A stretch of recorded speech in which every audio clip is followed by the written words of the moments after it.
welcome to our Room for Everyone podcast today. We're really excited for today's show. We have an amazing man right here, Tyler, with us today. And the basics of the Room for Everyone podcast is we're trying to build an empathetic community by normalizing experiences one perspective at a time. And we truly are grateful for our guest today and excited to hear more about him, who he is, and why he's on the show today as well. And just a thing to remember too is we're here to listen and empathize. Like there's no agenda, no opinions, no questions asked, but really time to listen to you and how you feel. Awesome, thank you. Just as way of explanation, this is Hollis. I'm Mayo and Mike, and Tyler. Tyler's the star of the show tonight. Tyler is from Linden. He's at BYU. This is his fifth major. He was in a rock band. He's just the greatest guy. Just to give a sense of how kind and giving he is, today's actually his birthday, and he's spending it here, building this community with us. So Tyler, maybe could you introduce yourself a little bit? Yeah, I'm really excited to be here, and I don't have other plans for my birthday, so this is actually great. I'm going to spend it with these guys, so it's awesome. So I'm from Linden, Utah, really close by. I've lived there my whole life, and then served a mission in Peru, and then went to BYU, and I've been there for 6 years now, and I have a year left, but I'm getting close. I'm studying psychology, and it's my fifth declared major, it is, but I finally decided on it. I'm really excited about it. And I want to go into counseling psychology to work in therapy. Still figuring out demographics, but I think I would love to work with LGBTQ youth or, somewhere in there. I think that would be awesome. Awesome. So were you going for like a world record, 5 majors? I was thinking about medicine for a while and then decided against it, but figured I'll still go the 7 years. I'll still go the same amount of time so I feel validated in that or something. I don't know. But I'm happy with psychology. I'm really excited for it. Awesome. Yeah, Tyler was my OChem lab TA, so he knows his stuff. Right, yeah. A wise guy. Great. Well, we want to also kind of hear more about why you're here tonight, specifically. Your story. We'll get more into the nitty-gritty, but could you maybe explain more about your experiences and your story? Yeah. So I think a lot of my experience and what I share with people is growing up in an LDS culture, being at BYU, and also being gay and identifying as that, and my experiences in, coming to terms with that identity, being able to manage all of the variables that come with that, with, the shame of experience, coming out, and then, since then, being involved in groups and organizations where I get to share my voice and hopefully be able to share some experiences that can help other people, either in understanding, to build empathy like what we're doing here, but also to help people who are also, asking the same questions that I was and figuring out their own sexuality and what that means for them, what their life might look like. And I'm not here to prescribe anything. I'm going to share my experience. I don't want to speak for any other queer people or any other gay people per se, but maybe my experience can help in some sense. So how was that journey or that process of coming to terms with identifying as gay? Definitely a process. That's for sure.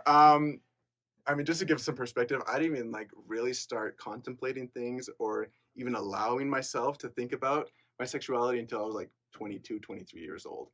And so that was a long time from, puberty and when I started actually recognizing some of these feelings to the point where I could say oh, this is actually happening. This is real. And then even more time to say actually be able to say oh, I'm gay, to say those words and be okay with that. So, oh wow, there's a lot to unpack in all of that. I don't know, anywhere you'd like to start with? Like how long ago are we talking? Where you started really feeling comfortable with your sexuality and being more open with it? It's been probably 3 years or so. So I came to terms with it. I accepted myself and I came out to myself about 3 or 4 years ago. And a lot of that was a spiritual experience, I feel like, because there was so much cognitive dissonance between my sexuality and my beliefs and my values and what that meant. If I actually did accept this and I allowed myself to identify as gay, then what? What does that mean about all these questions that I've been holding on to and that I can't answer, all the uncertainty? So it was a process finally getting there. But after that, once I did accept it myself, then slowly I started coming out to friends first. I felt more comfortable with that than just jumping out to family. I'm pretty sure my family knew or suspected at least. We had conversations before, but I was in deep denial. So Yeah. I hadn't told them until just a few years ago. But came out to friends, then family, and then of course after the honor code stuff happened at BYU, I came out very publicly on Facebook as well over social media. Oh wow. Which is a great post. Maybe we'll talk a little bit about that. But what was your experience? Maybe the first time coming out to someone, or yeah. Scary for sure. I imagine. Very intimidating. Growing up, so maybe I can give a little context as to why that was difficult for me. Growing up in Utah, and I feel like in a lot of places where they're either strongly one-sided politically or religiously or stuff like that, it can be difficult to even have the conversation in the first place. Most of the time, there was just silence around this topic. I didn't hear really any conversations about LGBTQ people, and when it did come up, it was usually pretty negative. I would hear comments like about movies, like, "Oh, I hope that doesn't win an Oscar because it's about a gay couple," or not only was it maybe they didn't, like, people didn't like seeing this stuff, but there's almost this aspect of disgust with it as well. So even when I came to terms with like my own sexuality, I was still scared because I knew that people didn't like it, and some people were even disgusted by homosexuality. And so coming out, I feared I'm going to be rejected. These people that I've heard these comments from almost my whole life, once they find that out about me, how are they going to view me? What are they going to think about me? What are their perceptions going to be? And even if they do say that, they love and accept me, what are they thinking behind those words, kind of thing. So it was really intimidating thinking about the friends I might lose, the relationships that might affect, how it might evolve those relationships. Not maybe I might not lose them, but things might change. And so one of the first people I came out to was actually a girl I was starting to date. So that was a fun experience. Yeah. I jumped right into it apparently. I was like, let's go with trauma. Here we go. But it was actually a really good experience. It happened before where I had been trying to date girls, and I think there's a lot to unpack there too. Yeah. But in this case, it was around the time where I was willing to at least have the conversation beforehand. When I had gone on dates with girls and we're getting to the point, I was like, okay, so what are we? Are we dating, kind of thing? And anytime there's like physical touch at all, it was like anxiety hit the roof. And I was just like, we're done. No explanation. I can't give you anything other than like, I'm out. And that sucked. And I hated being the bad guy in that sense of like, sorry, I can't tell you why, but I'm done. So this time I didn't want to do that. And I kind of joke now. I say like, when people say it's not you, it's me, like I got to say that. I got to be honest about that and say it's my turn. It's my turn. Like, it's not you, it's me. I'm dealing with same-sex attraction.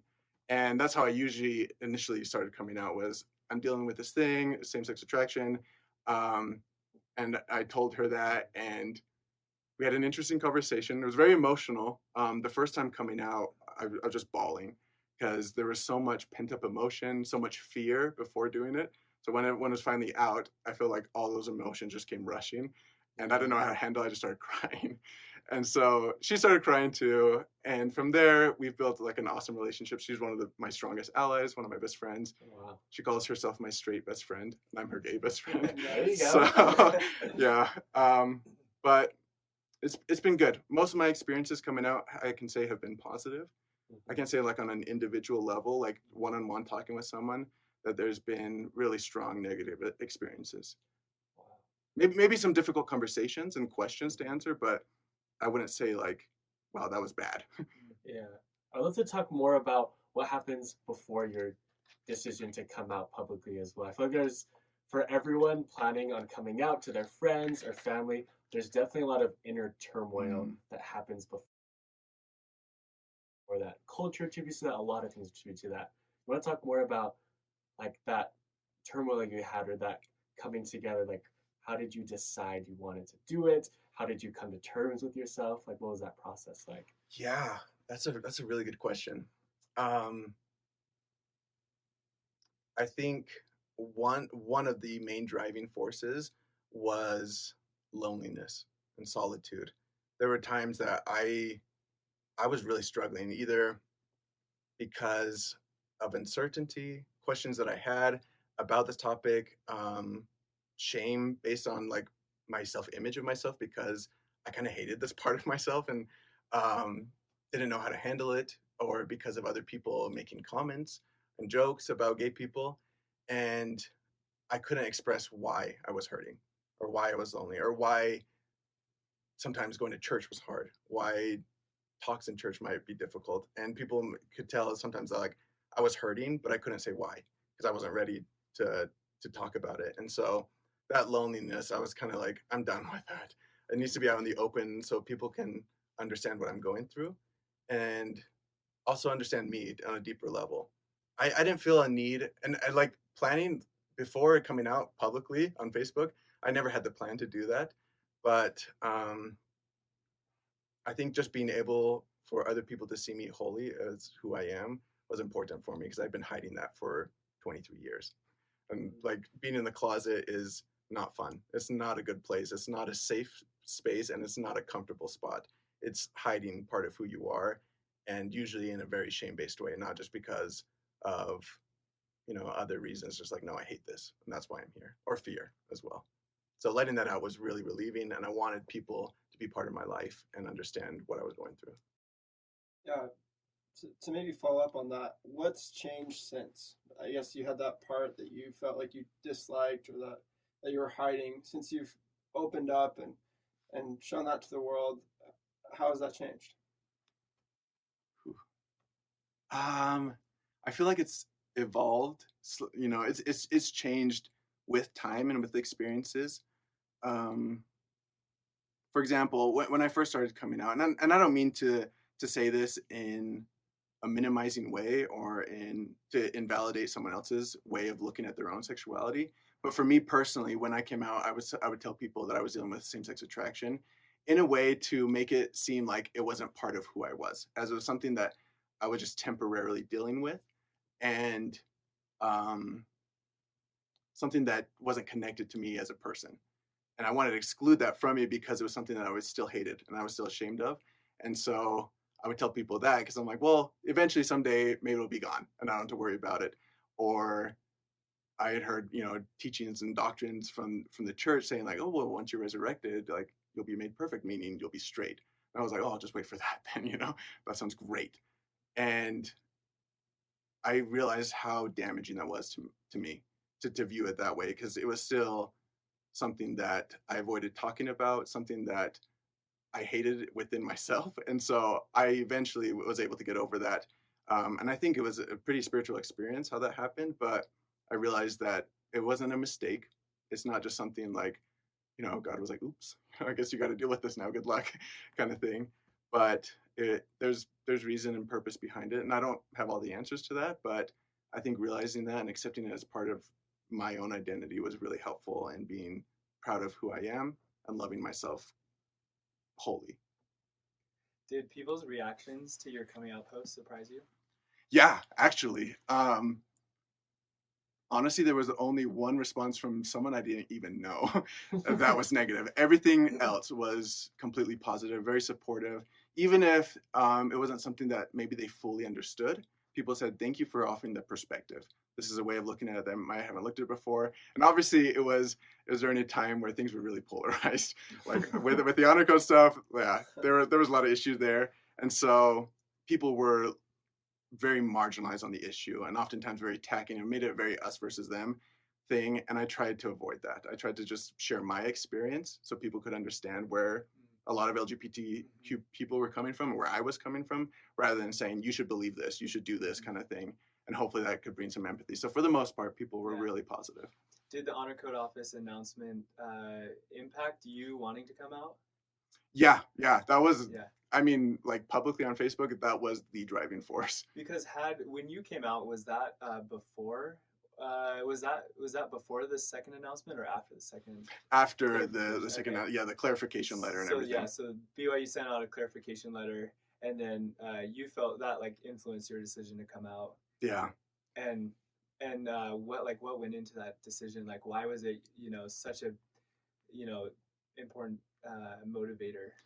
Yeah. Tyler, maybe could you, in case people aren't aware of that Some kind of context. story, could you maybe give us context Yeah, to that? yeah, absolutely. I actually wrote down some notes on this, so don't mind me as I look at it.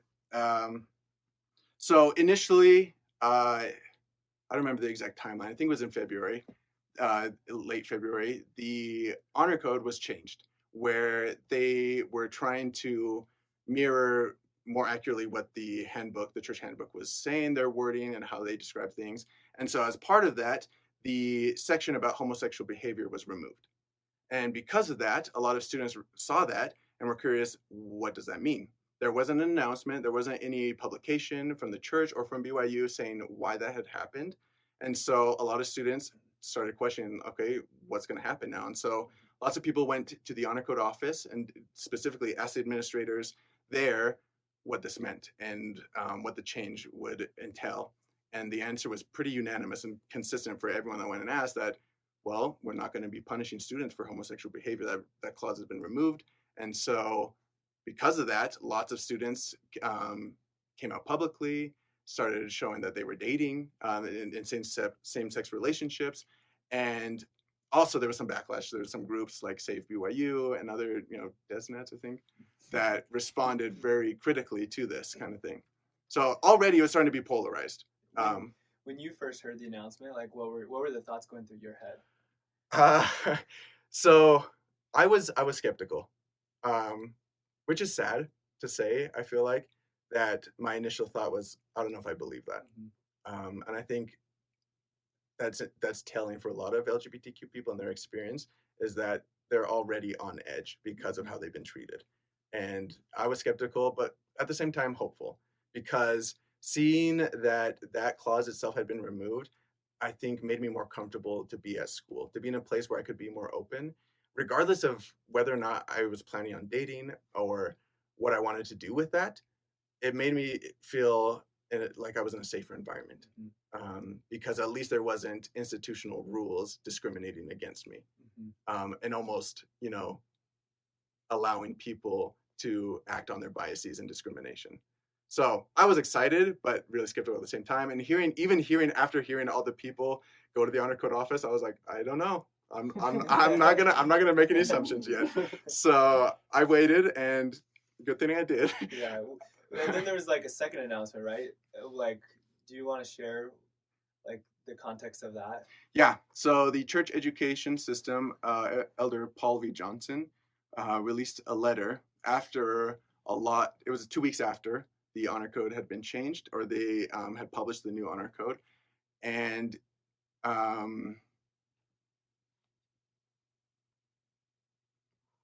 it was hard. He basically told people, I don't know, should I read it? Yeah, you can read it. Feel free. Okay, I wrote it down. So Yeah.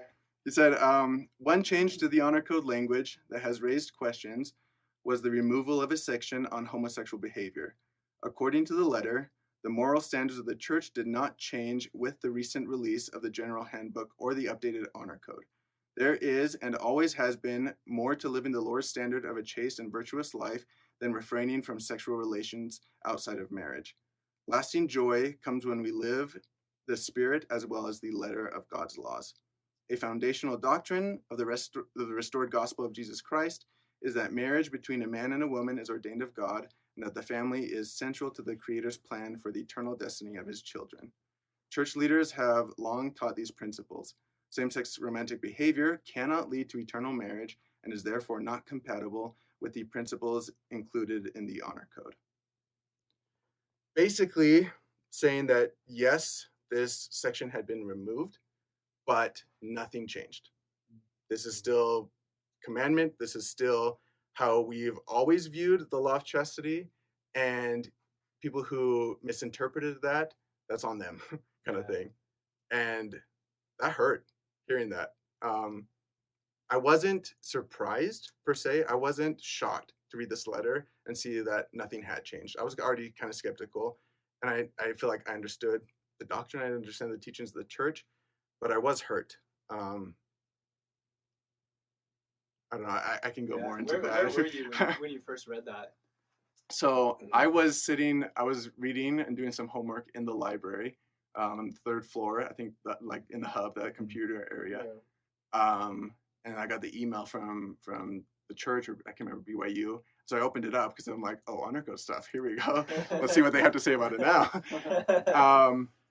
And I read the letter twice through, and I couldn't stop crying. And I was just in the middle of the library, and everyone was there. It was before pandemic, so the library was full. And I was trying to hide like that I was just bawling at a computer. And I sat there for an hour, just trying to figure out why it was so hurtful. And I think there was a lot of emotions, and I didn't understand why at the time. But after an hour of the letter, I had to go be on a classroom panel for USGA. And that was really hard. I was thinking, what the heck am I going to talk about? What am I going to say to these students that ask questions about this? And when I'm still figuring out my own emotions. Yeah. So that was hard. And it was an emotional panel, but at the same time, I feel like it was good because we got to talk about some of these things at BYU with some students that were willing to have the conversation. So that was helpful. So after being able to process it a little bit, again, I wasn't surprised about that, that things hadn't changed, but I was, I think, mainly hurt by how it was handled. And I think that's mainly because I had been at BYU for 5 years, and throughout all that time, I felt like I just hadn't been seen in the community. They were having these conversations and making these decisions about LGBTQ people without even thinking about how it would affect us, and how their lack of transparency, the lack of explanation, would affect the students that they were making these decisions about. And the fact that I wasn't even considered in that, or in that thought process, I think that hurt to me. And not only was I not thought about, but then afterwards was almost blamed for going and trying to figure out what had happened. I don't know where the miscommunication was, or where the lack of transparency came from, why there was no apology, why there was no explanation. But the students that went and asked questions, they all got the same answer, and yet were almost blamed for misunderstanding that very consistent answer. And it seemed like they cared more about publicity, their own PR in their face, than the students that they were affecting. And I think that's mainly where a lot of the emotion was coming from. Thank you for sharing about kind of the just thoughts and emotions and feelings you had after all of that.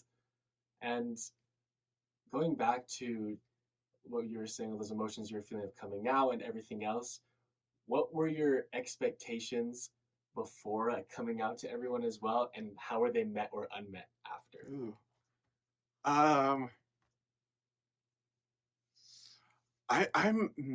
I'm not sure all of what I expected.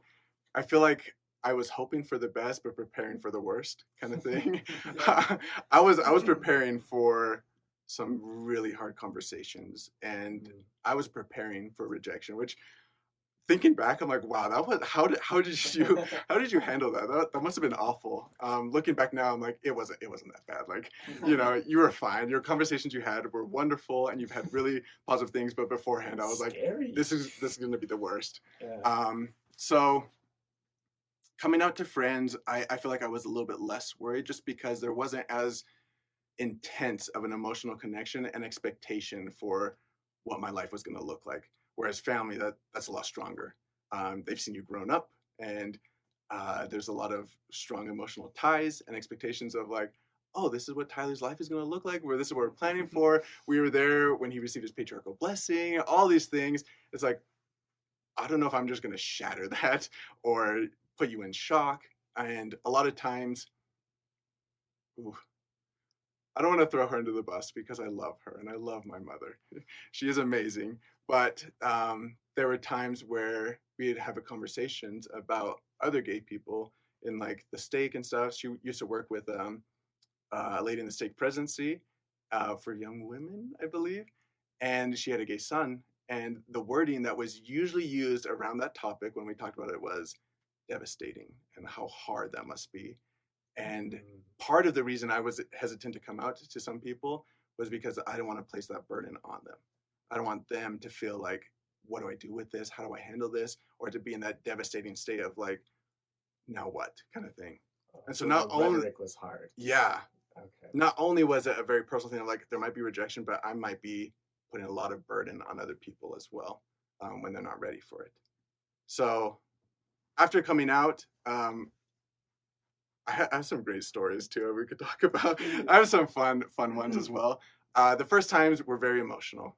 I think every single time I cried because I wasn't sure. There were mixed feelings. I wasn't sure how they were going to respond. So sometimes it was tears of like relief and joy when they didn't say like, "Hey, get the freak out of my house," kind of thing. And then other times just like a wave of emotions of finally letting it out, where I was like, "Okay, we can talk about this now."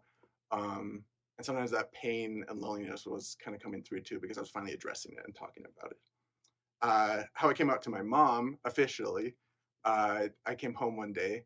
It was just been a bad day. I think it was in the summer sometime. And I came home and, your mom comes up like, "How was your day?" And she gave me a hug. And in that hug, I just started crying. I started bawling and she's like, "Oh, do you need to talk?" I'm like, "Yeah, that would be great." And so that's how I came out to her. And from then the rest of my family, I talked to them. But I think some of the most helpful things, some of the things I wasn't expecting but really appreciated, were people allowing me to discuss it on my own terms. Multiple people said, "Do you want to talk about this more? How would you like me to respond? What kind of things do you want to talk? Do you want me to ask questions? Do you want to just let it sit? Like just treat things like normal, like we didn't talk? How would you like for me to respond?" And that was really cool. I didn't really have an answer for that at the time. I'm like, I don't know. I'm emotional. But it allowed me the space to decide, okay, where do I go from here? And how can we talk about this next? And I really appreciated that. Did you ever feel judged when you came out, or have a negative experience? Yes and no, because I knew mainly it wasn't coming from a place of judgment. For example, multiple times when I had come out to people, the initial questions were, okay, what about the church? What about dating? What about marriage? What about some of these really heavy topics where I had just barely come to terms with my own sexuality. So them jumping straight to that almost seemed like there was a condition for their love. Like, yes, we love you unconditionally, but what about this stuff? What about all these things? And what about all these aspects? And I wasn't sure if they were asking from a place of just like, I want to just see where you're at, or, okay, yes, I want to know where you're at, but are you meeting this criteria of what I believe and what I want you, how I want you to live, kind of thing. So I didn't feel like it was just straight up like, wow, you're gay. Well, I'm done talking with you, kind of thing. But it was kind of like indiscreetly or indirectly felt kind of judgmental a little bit. More on that note, and maybe to shift a little bit, in the church, and I'm sure there's a lot to unravel here, but what has been your experience being a member and continuing to go to church and being gay? Yeah, there's a lot to unpack there. Loaded question, but Loaded question, but really, really important. I feel like it's been one of the places of most discomfort in this journey. There was some discomfort and fear about coming out to people, but a lot of that was also because of the church and because I was living in a culture where that was very strong, that those religious beliefs. Experiences with people overall have been really positive. I mean, you guys kind of all know we're all in the same ward actually. So oh yeah, that was just back too. We're all the same ward. Yeah, we're all in the same ward. But so we kind of know the ward and the conversations we've had, and they've been awesome. So I couldn't have asked for a better ward or a better bishop. When I came out to my bishop for the first time, his first response was, "I want to learn more. Please tell me more about your experience." He didn't even jump into questions about what was going on, or I've heard so many stories of someone coming out and the bishop instantly asking is like, "Okay, so have you done stuff with men? Have you had sex?" Kind of just jumping straight into things. And he didn't even get close to that. He just asked, please tell me your experience. I want to understand this so I can know what's best for you. And that was awesome. That was so cool. And most of the people I've talked to in the ward never have I felt judged or excluded or seen differently. Maybe they have had questions, want to understand things, but never like in a sense of like exclusion kind of thing. So I once had this bishop ask me, what can we do to help you feel more comfortable at church? Because I had mentioned that it's hard sometimes going to church and sitting through, second hour and sacrament meeting. I leave and I'm anxious and I'm stressed and I don't feel good. I actually feel worse than before I went. And he asked me, he's like, so what can we do? How can we change that? And I told him it's not so much an external thing. For some people that could be very true. They come to church and they feel judged. But for me, it's a very internal battle. And I'm figuring out where I stand with stuff. I'm reevaluating some of my beliefs. And I wouldn't say it's necessarily like a faith crisis, but I'm critically thinking through what I really believe in. And sometimes that's hard. That can be a really lonely process because no one can tell you what to believe, you know. I can have conversations with people and have them help me maybe view things in better ways or more healthy ways, but in the end it's my journey. And so that's been kind of hard. And having those conversations sometimes with people is tough because they're willing to allow people to have questions and doubts as long as they come to the same conclusion that you believe what I believe. Whereas if they leave, sometimes there's this awkward like, okay, now how do I address this? How do I talk about this? And so it can be hard even having those conversations when people don't allow that space for like, wait, if you leave, if you don't believe the same things I do, you're still just as welcome. Or I love you just as much. That's great. And I feel like everyone, especially in the church as well, we're all trying to understand more. I feel like everyone wants to be able to, but sometimes people come about it the wrong way, or maybe come out the wrong way or the right way as well. And what do you think is the wrong or right way to you? Like, how would you want to be welcomed? How would you want to be asked about it? How would you want to be treated? One is just asking questions to understand.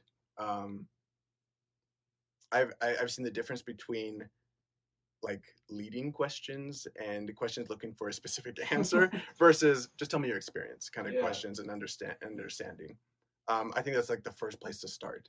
If there's a topic where you're not as versed in or uncomfortable even talking about, I found that the best way to overcome that is personal connection. Finding a personal connection with someone, whether that's someone you know or reading stories and finding a way to empathize with people. I think that's been huge for me, and that's where I've seen the biggest difference in how people treat me is when there is that empathy already built. Other than that, normalizing conversations, I feel like that's been huge. So much of the shame that I felt before coming out that I'm still trying to deal with has come from silence and from just not being able to discuss the topic. Whereas other roommates that I've had have been so good at normalizing the conversation. They'll ask like, once I came out, they're like, dude, let's talk about your crushes then. I want to know like what kind of dude you're into and stuff. I'm like, okay, like, all right, we can talk about that. And so I had a great roommate. He would joke about it all the time. And it was in a way where I knew where he was coming from and I felt safe. And so like I would tell him like, yeah, I'm going to meet with the USGA. We got, our Thursday activity. He's like, I don't know, that sounds kind of gay. I was just like, all right, dude, you're welcome to come. Can you clarify what that club is? Oh, yes, absolutely. So USGA stands for Understanding Sexuality, Gender, and Allyship. It's a group of BYU students. It's a non-official group, so it's not BYU. It's not connected with BYU, but it's run by BYU students and just a place where we meet every week to have conversations, activities, basically talk about different aspects of sexuality, mental health, and a lot of other stuff too. So it's a really cool place. That's I'm the so secretary cool. for that organization right now. That's great. awesome. And I love what you said that you want to normalize the conversation with people. And it goes back to what you said before. One of the reasons you were scared of coming out was the negative rhetoric and connotation of that bishop or bishop's wife saying, oh, that is devastating that happened. Oh, that's so horrific that would happen. Yeah. Is that like, I think what you're saying is you want to kind of normalize that and say it's not horrific. It's not horrendous when someone comes out. It's not a burden that's being put upon someone. It's something good. It's someone coming to terms with who they are. Absolutely. That's one of the reasons I really dislike the phrase struggling with same-sex attraction. I'm like, the struggle is not that I'm gay. That's not a struggle. For me, I'm great with that. And I have a great understanding of that sexuality now. The struggle is living in a society that doesn't accept it. That's the struggle. And hearing that the negative rhetoric and just how people talk about it, I'm like, you're the ones creating the struggle, honestly. If it was just a normal conversation, then there wouldn't be this stigma. There wouldn't be the shame. There wouldn't be the suicides that we see in gay youth. I was doing a study and doing some research, and estimates are that 1 in every 20 people is LGBTQ. That's maybe a safe estimate. Obviously, different studies show different results, but so about 5% of people are queer, and 50% of the suicides in Utah, male suicides, come from gay youth. 50% of the suicides in young men are coming from 5% of the population. So that was really sad hearing that, and I was thinking about my experiences, the way we talk about this, the things I see on social media, the policies in the legislature and like communities and stuff. It's no wonder that kids are feeling like they don't belong and that they can't belong. And oftentimes that leads to these thoughts of self-hatred and suicide because they feel like they have nowhere else to go. So I feel like changing that rhetoric and just making it a normal conversation in all aspects, in church, in family, in friendships, in dating, whatever it might be, just being able to talk about it normally, I think is huge.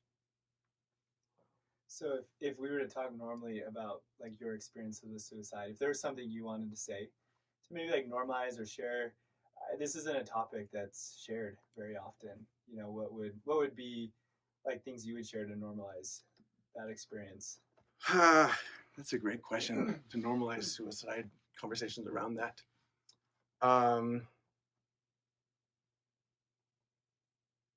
I think there, with both mental health and suicide, there are a lot of stigmas, and I acknowledge that it can be uncomfortable if someone brings that up.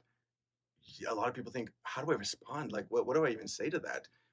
Not because either they don't care or whatever, but they're just unsure of, okay, what do I do, kind of thing.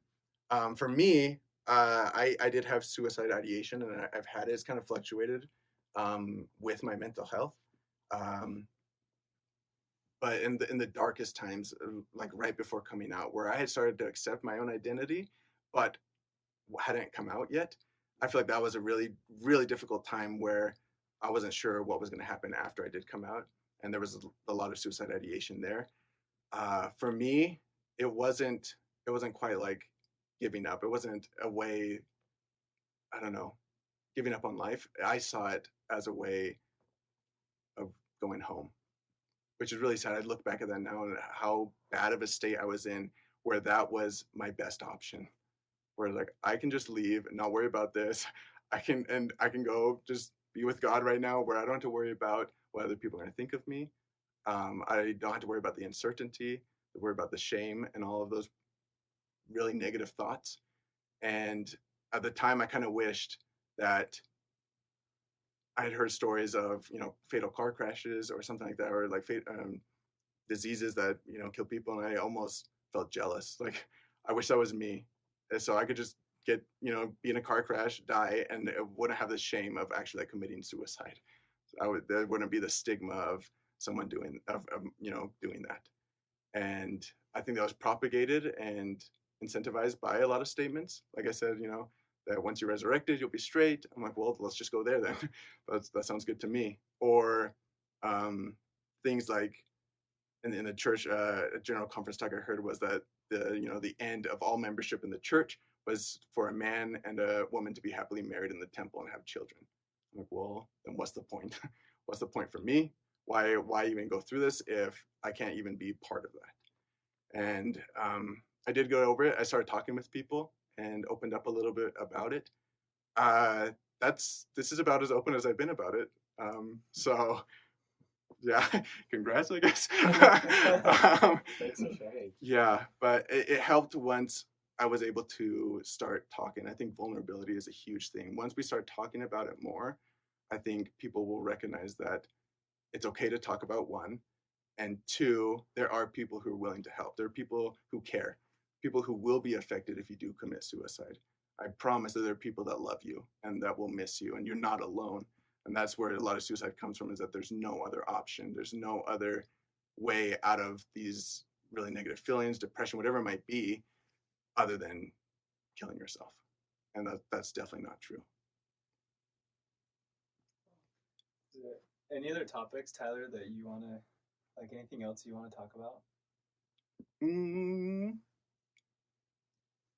I haven't told many people this, so I've talked about it in group therapy. So we'll see how you guys feel about it. But when I was figuring things out as a kid, junior high, lots of emotions, lots of insecurity. That's just a bad time for a lot of people, but I feel like especially for LGBTQ people.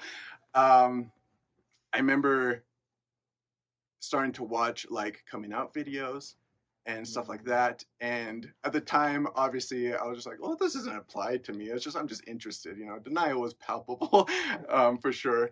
But I was at school watching, I was working on something after school, and I was watching a coming out video, and I'd seen like a trailer for a gay movie, and I was like, ooh, I'm kind of interested to see what's going to be, because I haven't even been able to address these things. And at the time, I wasn't thinking like, oh, it's because I'm gay. Let's go check this out. I was just like, I'm curious, And so I watched the trailer for that, and in the trailer, there were, two guys kissing. And after the video, my screen went off, and the assistant in the computer lab came over, and she's like, "Are you watching stuff that's for school?" I was like, "No," and she's like, "You need to leave." And I was like, "Okay," and I was kind of freaking out because I felt like I had just been exposed, kind of thing. And so the next day, I get called into the office, and my dad was there, and I just started losing it. I started getting really anxious because we hadn't had these conversations. I didn't know where I was at, and I got suspended for that. Which, thinking back, I'm like, that's ridiculous. There was nothing inappropriate with the video, but being homosexual, that was the main leading reason for why I got suspended. And that introduced a whole lot of problems. Some of my parents are asking, are you gay? I'm not ready to have that conversation. I got upset, and I was really angry that they would assume that, because I was in denial.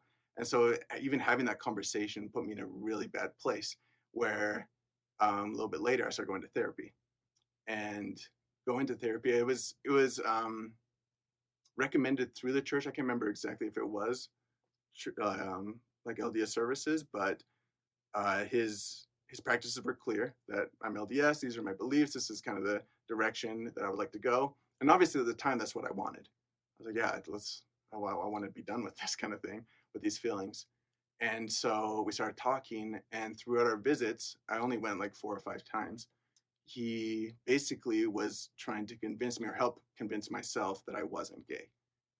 It wasn't like conversion therapy, I would say, or close to that, but basically viewing it in ways that were very unhealthy. Like, I would just tell myself, I'm just comparing myself to other guys, or I just want to be popular like them. And I bought into that so readily because I didn't want to be gay. And I realized later on how damaging that was.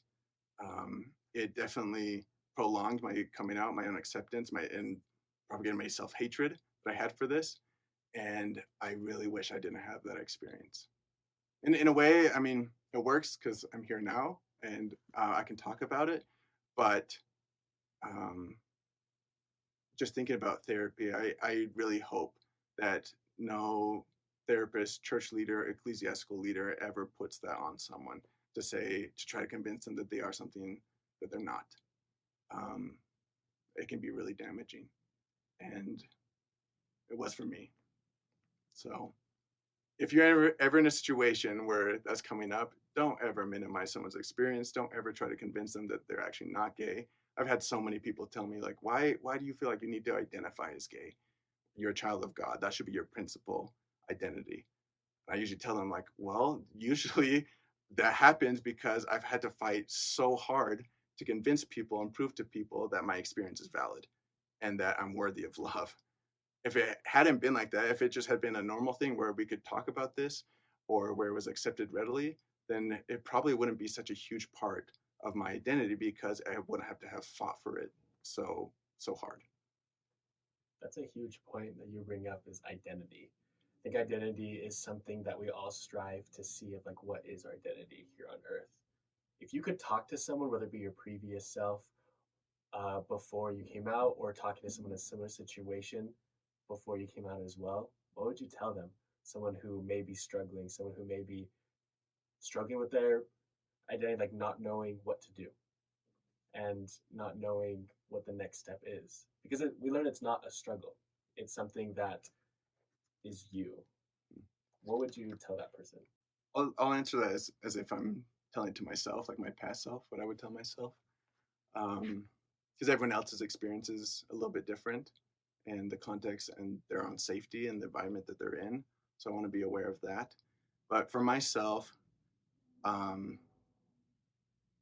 would tell myself to be patient, to allow myself to sit in uncertainty, which is a lot easier said than done.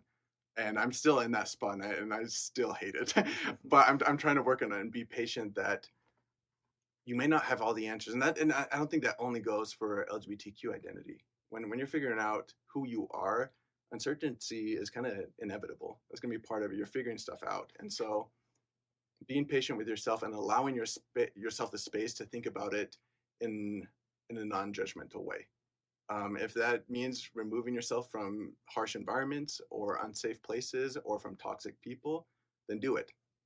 Make yourself comfortable and be with people who love you and that you can trust, so you can figure that out without the shame, without the self-hatred and all that comes with that sometimes. Another thing I would say is that you are not responsible for people's expectations or people's perceptions. I put a lot of pressure on myself to live in a certain way or to believe certain things because of other people's expectations. And that brought me a lot of stress sometimes because there was dissonance and figuring out, do I actually subscribe to this or do I want to live in this way? And thinking about basically thinking how it would affect other people, when in reality this is my life. I'm choosing what I believe, figuring out what I believe and basing my decisions off of that as well. And so don't put pressure on yourself if other people are trying to influence that and trying to come in. And that's hard because obviously as parents, as LDS, ecclesiastical leaders and stuff, that's kind of the expectation. That's your job, is to help guide your children and guide people in the church. But allowing people their autonomy, I think, is huge, because feeling trapped makes people do irrational things and do things that they wouldn't decide otherwise. So I think just allowing that space to have the conversation, to think through it healthily is huge. Awesome. Maybe as one of our ending questions, what do you hope that people know, do, or say? What would help build a more empathetic community in your eyes? It seems really simple, and it seems like just oversimplifying it, but LGBTQ people are people.